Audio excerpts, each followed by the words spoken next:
Si ripete appunto il bando dedicato all'imprenditoria femminile, un aiuto concreto alle imprese rosa del Veneto. Sì, questo è il nostro 8 marzo, evidentemente. Sì, è importante la comunicazione, è importante tutto, è importante mantenere l'attenzione, però credo che se vogliamo davvero dare una mano alle nostre imprenditrici sia giusto dare una mano concreta. E questo bando ha esattamente questo obiettivo, sono 3 milioni di euro. Dove noi daremo un aiuto a fondo perduto. Ricordo che fino ad oggi con i bandi che abbiamo fatto a favore delle donne imprenditrici siamo riusciti a sprigionare investimenti per 72,5 milioni di euro. Insomma, una cifra assolutamente considerevole che dà una mano, una spinta alle donne che vogliono fare impresa. La novità di questo bando è che una parte del bando è dedicato anche alle professioniste e quindi non solo l'imprenditrice in quanto tale, ma anche le professioniste.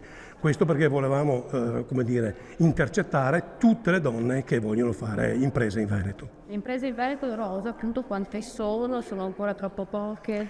No, allora, sono grosso modo il 20% del totale, 20,8% all'ultimo dato che abbiamo utile, sono ancora troppo poche e quindi è il motivo per cui abbiamo voluto da anni ormai dare aiuti concreti alle donne. È comunque una parte dell'economia importante, però è del tutto evidente che oggi le donne fanno più fatica degli uomini a fare impresa, a lavorare, gli stipendi sono diversi e lo sappiamo e quindi è giusto che un'istituzione come la Regione si occupi e si preoccupi di loro. Come stiamo parlando di imprese, se volete una battuta veloce, sono questi dazi di Trump che spaventano anche il Veneto.